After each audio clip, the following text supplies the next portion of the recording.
네 번째 주제 덕이동 공공부지 활용 방안에 대해서 그 말씀을 나누도록 하겠습니다.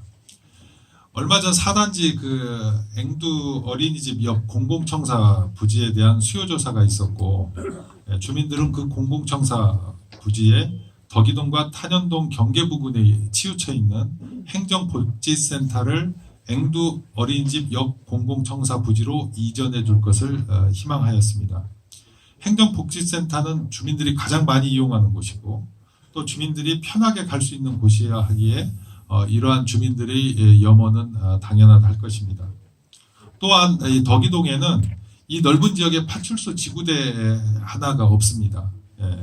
따라서 주민들은 현 복지센터 자리에 그 앵두 어린이집 옆에 그 행정복지센터를 이전하고 현 행정복지센터 자리에 파출소 지구대가 들어서기를 바라고 있습니다. 물론 이 또한 우리 그 8,000명 카페에서 그 주민들의 설문조사 결과이고요. 그래서 이제 이 부분에 대한 그 후보님들의 생각과 이제 더 나아가서 이 네 번째 이슈는 세 가지 현안을 종합적으로 후보님들께 듣는 시간으로 진행하겠습니다. 여러분도 아시는 것처럼 이게 하이파크시티 집합시설이 작년 말 드디어 고양시에 기부 체납되어서 현재 대지권 등기를 위한 후속 절차가 채권단과 조합 사이의 합의에 의해서 진행되고 있습니다. 뭐 현재 예상으로는 내년 5월이면 대지권 등기 문제가 완전히 이제 해결될 것으로 보고 있는데요. 그런데 원래 이 집합시설은 조합이 건립하고자 한 것이 아니라 국토부의 권고 사항을 고양시가 조례로 제정하여 하이파크시티 공사 승인을 위한 의무조항으로 만들어서 집합시설을 건립하게 했습니다. 건립비는 하이파크 입주민들이 분양 당시 분양가에 포함해서 하이파크시티 입주민들이 다 지불을 한 부분입니다. 고양시는 당시 조합이 집합시설을 건립해 시에 기부 체납하면 시가 집합시설 운영비를 부담하며 가동한다는 조건을 내걸었었습니다. 하지만 운영비가 부담되었던 고양시는 이런저런 이유로 집합시설이 기부 체납을 거부하였고 가동이 중단된 채 13년이 지난 집합시설은 결국 하이파크시티 주민들이 한 번도 사용해보지 못하고 결국에는 작년 말 우여곡절 끝에 그것도 하이파크시티 주민들의 노력으로 시가 기부 체납받는 든 상황입니다.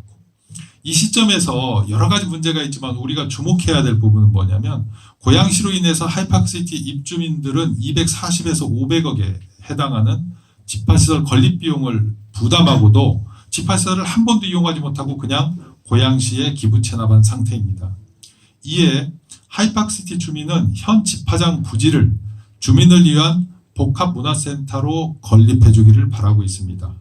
물론 막대한 피해를 본 하이파크시티 입주민에게는 시설 이용, 특별 할인 등의 여러 가지 혜택도 원하고 있는 것이 사실입니다.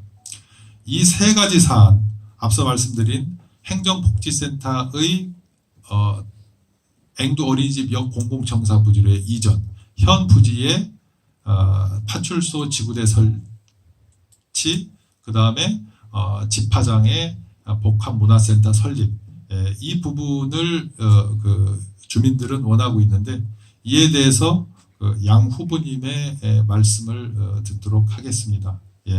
자, 그러면 2분 주겠습니다. 왜냐하면 세 가지 사안이기 때문에 2분 동안 말씀해 주시기 바랍니다. 말씀드리겠습니다. 우리 덕이동 행정복지센터 이용하시는데 많이 불편하시죠? 덕이 지구 인구가 참 많은데 먼 곳까지 이용하시는데 제가 그 내용 잘 알고 있습니다. 이거는 또 주민들 의견을 좀 모아야 되는 부분들도 있습니다. 그럼에도 불구하고 대다수의 주민들이 가장 편한 곳에서 공공행정을 보셔야 된다. 그런 기본 원칙을 제가 분명히 말씀드리겠습니다. 그래서 행정복지센터 이전 문제도 제가 여러분들 자주 소통하고 의견 모아서 이 부분도 고양시하고 또 이제 협의해야 될 문제가 있는데요. 잘 정리하겠습니다. 그리고 행정복지센터, 기존 행정복지센터 파출소 유치 문제가 있는데요. 일단 저희 민주당 시절에 서부 경찰서가 저 119 안전센터 바로 옆 지역에 들어와 있죠. 그래서 아마 이곳까지는 이 경찰이 바로 들어오는데 지장은 없습니다. 다만 이쪽에 파출소 유치하는 거, 그런데 제가 여기에 문제 하나 좀 지적을 할게요. 예, 전국에 치안센터라는 거 있는데요. 952개 있습니다. 그런데 윤석열 정부 들어서 지금 예산이 없다는 이유로 지금 감세 때문에 재정이 파탄났지 않습니까? 202곳을 줄이고 있어요. 그럼에도 불구하고 우리 지역 현안들, 그러니까 이 덕이주구의 학교, 우리 어린 아이들, 특히 여성들이 또 많기 때문에 이분들도 제가 잘 고려해서 경기 북부 경찰청, 서부 경찰서 잘 소통해서 예산 만들도록 하겠습니다. 그리고 기부 체납 문제인데요. 집화장, 이게 이제 고양시 기부 체납 문제로 우리 민주당이 여러분들 의견 받아서 잘 해결했죠. 여기는 저는 공공시설 반드시 들어와야 된다고 저는 생각을 하고 있습니다. 자, 의견 예. 모아주시기 바랍니다. 예, 추가 시간에 또 말씀하시기로 하고요. 예, 다음으로 김영태 후보님 말씀해 주시기 바랍니다. 이 문제 답하기 전에 꼭 이 말씀은 드려야 될 것 같습니다. 저는 우리 주민들께서 이 대지권 문제 거의 한 80-90% 풀었다는 거 깜짝 놀랐습니다. 저는 처음에 이 이슈 접하고서 이거 불가능하다. 사실은 이 얘기 저한테 설명을 하느라 제가 오히려 혼냈습니다. 그게 어떻게 가능하냐. 그럼 나중에 잘못하면 고양시가 완전 배임으로 걸릴 텐데 말도 안 되는 소리다. 라고 했는데 그 사정을 정말 한 몇 시간 동안 자세히 듣고 보니까 그걸 정말 풀었더라고요. 야, 깜짝 놀랐습니다. 그래서 지금 마지막 남은 절차가 한두 개 정도 남았는데 결국은 고양시가 받으면 되죠. 그거 하여튼 우리 주민들께서 지금 너무 잘 해오셨고 이 문제에 대해서 저도 당선이 된다면 반드시 협조해서 대지권 문제를 깨끗하게 해결할 수 있도록 여러분들 제가 힘이 되어 드릴 거라고 말씀드리고요. 이 행정복지센터 파출소는 결국 두 가지입니다. 비용 그리고 관계기관 소위 문제를 해결하는 거죠. 특히 고양시는 행정복지센터를 이전하는 문제고 파출소는 결국은 행안부하고 경찰청하고 하는 문제잖아요. 쉽지 않습니다. 근데 이 부분도 주민들께도 필요하신다면 이걸 뛰는 게 또 국회의원입니다. 결국은 고양시가 뛰는 게 아니고 시장이 뛰는 게 아니고 결국은 국회의원이 뛰어서 악착같이 만들어낼 수 있는 일이니까 필요하시다면 여러분들 신분을 시켜주면 난 최선을 다해 하겠다는 말씀드리고, 이 집화장 관련해서 저도 여러분들 정말 얼마나 억울하시겠어요. 돈은 돈대로 다 내고 여러분들이 하고 싶어서 한 것도 아니고 다음에 그 돈 그렇게 들어간 거 한 번도 못 써본 것도 억울해 죽겠는데 그것 때문에 대지권 등기도 안 되고 얼마나 억울하시겠어요. 저 이 부분에 대해서는 당연히 고양시가 책임져야 된다고 생각합니다. 고양시가 돈이 지금 없어도 문제 해결하는데 어떻게든 돈을 만들어서 여러분들 손해난 거 당연히 메꿔야죠. 그 부분에 대해서 여러분들한테 적극 협조할 거라고 분명히 약속드립니다. 김영환 후보님 반론해 주시겠습니다. 예, 김영태 후보님, 우리 김학영 시의원님 좀 칭찬 좀 해주셨으면 좋겠습니다. 그동안 이 문제 가지고 꾸준히 주민들과 함께 고생해서 기부세나 문제 우리 주민들 잘 받들어서 해결했다 말씀드리고요. 그리고 이제 복합 문화센터 문제인데 이거는 방법 많습니다. 걱정하지 마십시오. 이거 뭐 한두 번 해본 것도 아니고요.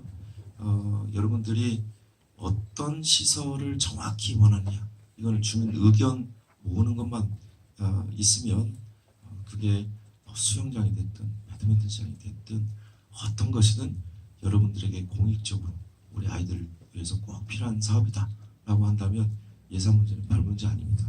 여러분들께서 의견만 모아주십시오. 제가 해결해 드리겠습니다.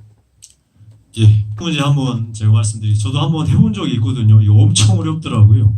그 파출소 하나 만드는 게. 왜냐하면 그 자기들 당연히 경찰 그 운영하는 기본 원칙이 있고 이제 그 원칙을 뚫고서 이제 만들어내는 거 아니겠습니까? 사실 그걸 뚫을 때 가장 중요한 게 결국은 놀랍게도 거꾸로 거기에 치안 사고가 많이 날 위험이 있다라고 하는 게 증명돼야 되거든요. 근데 저는 끔찍합니다. 여러분들 그걸 인정 안 하시지 않겠습니까? 근데 이 문제를 푸는 방법은 결국 그겁니다. 그러니까 지금 현재 치안이 나쁜 게 아니라 자칫 잘못하면 치안이 나빠질 수 있다. 왜? 그런 아이들과 여성들이 많기 때문에. 이걸 이제 만들어내는 겁니다, 결국은. 자, 이거를 이제 여러분들하고 이게 그냥 힘으로 되는 게 아니고요. 특히 경찰은 그렇게 안 움직이거든요. 하여튼 이 부분을 반드시 만들어낼 수 있도록 하여튼 우리 주민 여러분하고 협조해서 한번 끝까지 밀어보겠습니다. 예. 예, 본 사안에 대해서 1분 마무리 발언해 주시기 바랍니다. 예, 김영환 후보님. 예, 주민들이 뜻이 있는 곳에 늘 정치가 그 뒷받침을 해줘야 된다고 생각을 합니다. 이런 문제들은 사실은 저희들 입장에서는 그렇게 복잡한 문제는 아닙니다. 예? 네네네. 여러분들께서 뜻만 모아주신다면 정치가 여러분들 뜻에 뒷받침 해주는 게 바로 정치의 영역 아니겠습니까?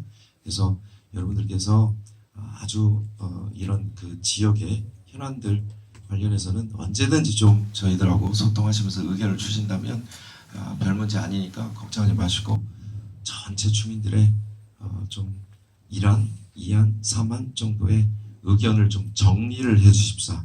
그러면 저희들이 좀 일하는데 좀 편하겠다. 그 말씀만 드리겠습니다. 는 행정하고 완전히 다릅니다. 행정은 그야말로 본인들에게 주어진 소위 원칙과 규칙에 따라 움직이는 겁니다. 정치는 어떻게 움직이느냐? 바로 유권자의 뜻에 따라서 움직이는 겁니다. 근데 유권자의 뜻이 부당하면 정치 그렇게 들어주면 안 되죠. 근데 유권자의 요구가 정당하다. 정말 억울하다. 그러면 정치인이 그걸 위해서 당연히 그 일을 풀고 해결하기 위해서 하는 겁니다. 저는 그래서 기본적으로 정치를 국회의원과 주민 간의 엄숙한 계약이라고 생각을 합니다. 주민의 정당한 요구에 대해서는 국회의원이 이를 악물고 끝까지 뛰어서 그걸 해결해드리고 솔직히 말씀드리면 그 대가로 표를 받는 거죠. 정치적 지지를 받는 거죠. 저는 이 원칙에 입각해서 이 정치를 해나갈 것이고 그다음에 지금 이 특히 하이파크 문제에 대해서는 여러분들 정말 억울하십니다. 정치가 당연히 그거 도와드려야죠. 그런 원칙에 의해서 이 문제 접근하겠습니다.